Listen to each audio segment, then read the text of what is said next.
आज का ये एपिसोड शुरू करने से पहले एक छोटी सी बात। क्या आप भी अपना पॉडकास्ट बनाने की सोच रहे हैं? तो एंकर ट्राई कीजिए। ये पॉडकास्ट बनाने का सबसे आसान तरीका है। नंबर 1, ये फ्री है। नंबर 2, इसमें कई सारे ऐसे टूल्स हैं जो आपको अपने फोन और कंप्यूटर पर रिकॉर्ड और एडिट करने की फैसिलिटी देते हैं। नंबर 3, आप अपने पॉडकास्ट को डिस्ट्रीब्यूट भी कर सकते हैं, जिससे इसे स्पॉटिफाई और दूसरे प्लेटफॉर्म पर सुना जा सके। तो डाउनलोड कीजिए फ्री एंकर ऐप या विजिट कीजिए anchor.fm पर अपना पॉडकास्ट स्टार्ट करने के लिए। ये तो थी एक छोटी सी जानकारी, और अब शुरू करते हैं एपिसोड का सिलसिला। तो आज के एपिसोड में लीजिए सुनिए अयोध्या सिंह उपाध्याय हरिऔध के लिखे उपन्यास अधखिला फूल की 24वीं पंखुड़ी, मेरी यानी समीर गोस्वामी की आवाज में। आज तक मरकर कोई नहीं लौटा, पर जिसको हम मरा समझते हैं उसके जीते जागते रहकर फिर मिल जाना कोई नई बात नहीं है। ऐसे अवसर पर जो आनंद होता है वो उस आनंद से घटकर नहीं कहा जा सकता जो एक मरे हुए जन के लौट आने पर मिल सकता है। पार्वती बड़ी भाग वाली है। आज 2 बरस का खोया हुआ पति ही उसको नहीं मिला। उसकी आंखों की पुतली वो देवहूति भी अचानक आकर उससे गले मिली, जिसको वो डूब मरी समझकर 8-8 आंसू रोती थी। आज उसके आनंद का पार नहीं है। कुछ घड़ी के लिए वो बावली बन गई, अपने देह तक की सुध भूल गई। संसार उसकी आंखों में कुछ और हो गया। न उससे हंसते बनता था न रोते, पर कुछ ही बेर में वो भाप जो धुन बांध कर भीतर उठ रही थी बाहर निकल पड़ी और वो फूट फूट कर रोने लगी। जब बहुत दिनों की जी में लगी दुखड़ों की काई झरझर बहते हुए आंसुओं से धुल गई और पार्वती का जी कुछ हल्का हुआ, उस घड़ी वो और सब बातें भूलकर हरमोहन से कहने लगी, क्या आपको मुझको इस भांति छोड़ देना चाहिए था? आप किसके हाथ मुझको सौंप गए थे जो 2 बरस तक मेरी सुध भी न ली? सब तो गया ही था, मैं आपका ही मुंह देखकर रोती थी, फिर आप इतने कठोर क्यों हुए? पर फिर भी मेरे भाग्य अच्छे हैं जो आपने इतने दिनों पीछे भी चेता और मेरे उजड़े हुए घर को बसाया। हरमोहन पांडे भी इस बेले चुपचाप आंखों से आंसू बहा रहे थे। जब पार्वती कह चुकी, वो बोले, जिस होनहार ने धन संपत्ति और गांव घर मुझसे छुड़ाया था, उसी ने तुम्हारी ऐसी घरनी देवहूति जैसी लड़की और देव किशोर जैसा लड़का भी मुझसे छुड़ाया। मुझको सब भांत का दुख तो था ही, पर जमाई के किसी साधु के संग कहीं निकल जाने की बात मैंने सुनी। उसी घड़ी मेरे दुख का पार न रहा। मैंने सोचा ऐसे घर से तो वन अच्छा है, और इसी धुन में मैं वन में निकल गया। निकलने को तो मैं वन में निकल गया, पर वहां मुझको बहुत कुछ भुगतना पड़ा। महीनों मुझको वन फल खाकर और झरनों का पानी पीकर अपने दिन बिताने पड़े। बात यों है, वन में निकल जाने पर जब 2-4 दिन पीछे जी ठिकाने हुआ तो मेरे जी में कई बार ये बात उठी, मैं घर लौट चलूं। मैं घर की ओर चला भी, पर जिस पथ से मैं वन में घुसा था वो पथ कुछ ऐसी भूल भुलैया के ढंग का है जिसने मुझको घर न लौटने दिया। जाते समय मुझको कहाँ जाना है ये विचार तो था ही नहीं, इसलिए नाक की सीध में मैं वन में घुसता चला गया। पर निकलते समय मैं जिधर से निकलना चाहता था, कुछ दूर चलने पर फिर वहीं आ जाता था। महीनों तक मैं नित वन से निकलने का जतन करता रहा, पर एक दिन भी मेरे मन की न हुई। उल्टे लेने के देने पड़ गए।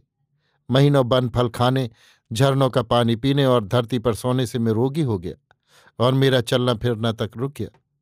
इन दिनों में एक पत्ते की झोपड़ी में, जिसको मैंने अपने हाथों बनाया था, दिन रात पड़ा रहता था और इतना दुबला हो गया था जिससे किसी जंगली जीव का सामना होने पर किसी भांति अपने को बचा न सकता था।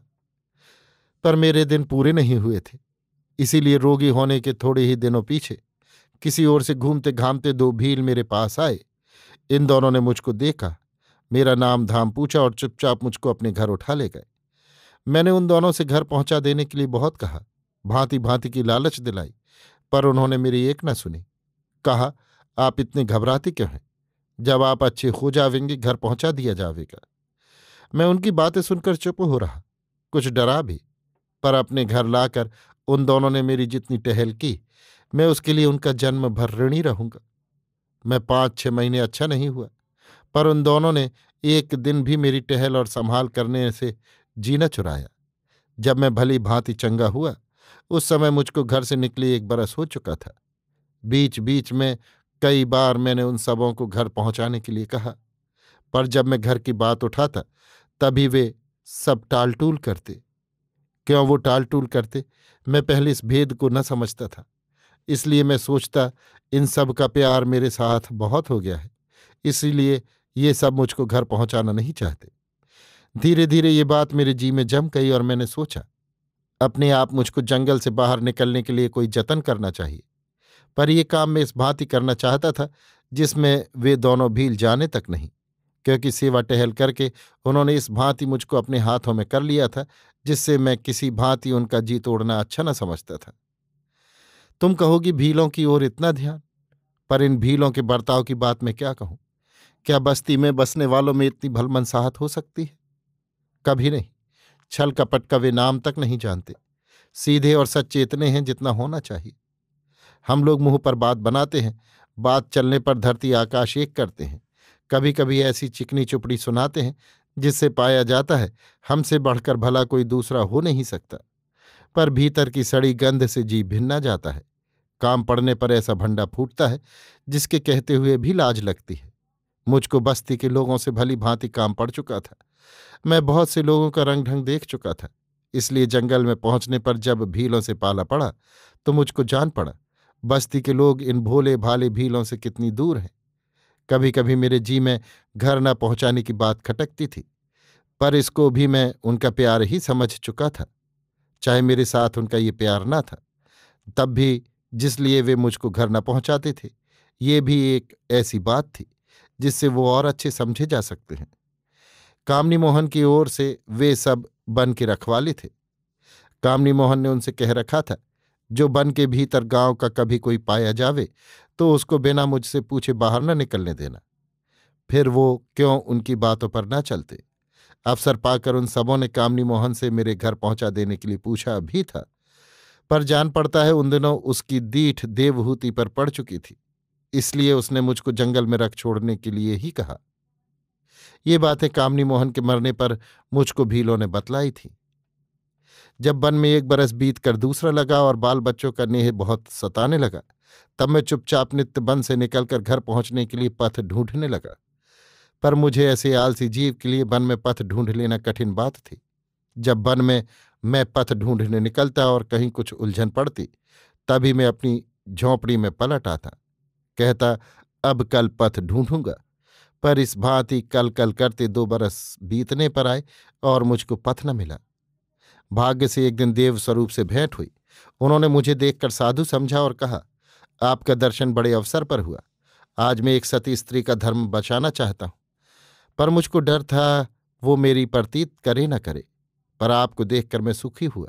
आप बड़े बूढ़े हैं, आपकी प्रतीत करने में उसको कुछ आगा पीछे न होगा। आप मेरे साथ चलिए और एक धर्म के काम में सहाय होजिए। मैं उनकी बातों को कुछ न समझ सका, पर धर्म की दुहाई देते देखकर उनके साथ हो गया।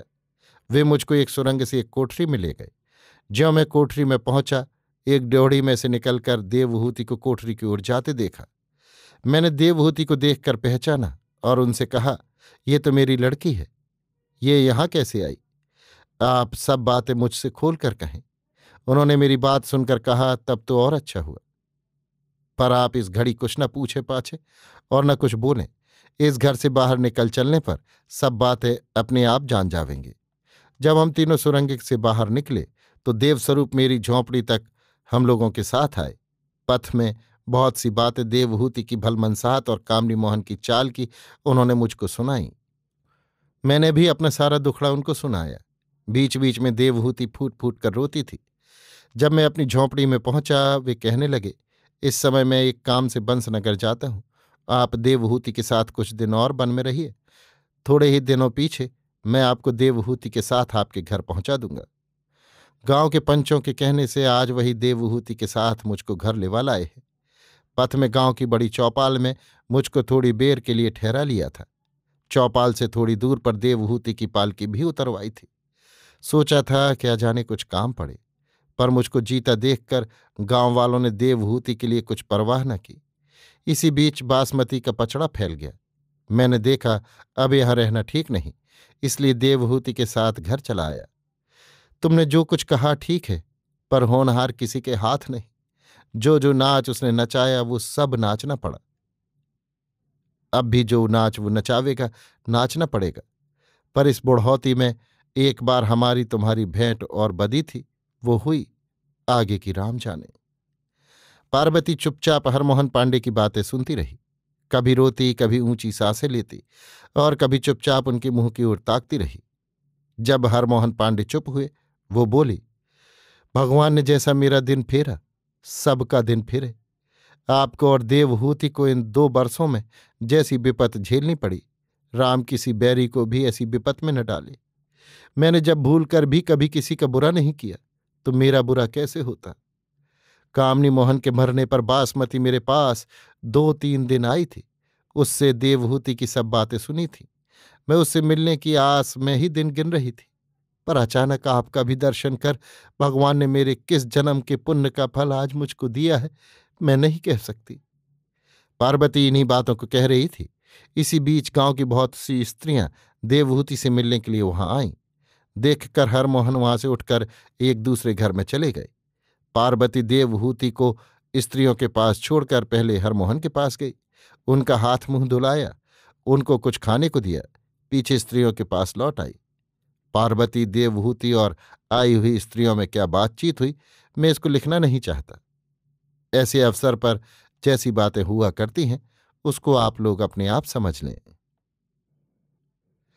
अभी आप सुन रहे थे अयोध्या सिंह उपाध्याय हरिऔध के लिखे उपन्यास अधखिला फूल की 24वीं पंखुड़ी, मेरी यानी समीर गोस्वामी की आवाज में।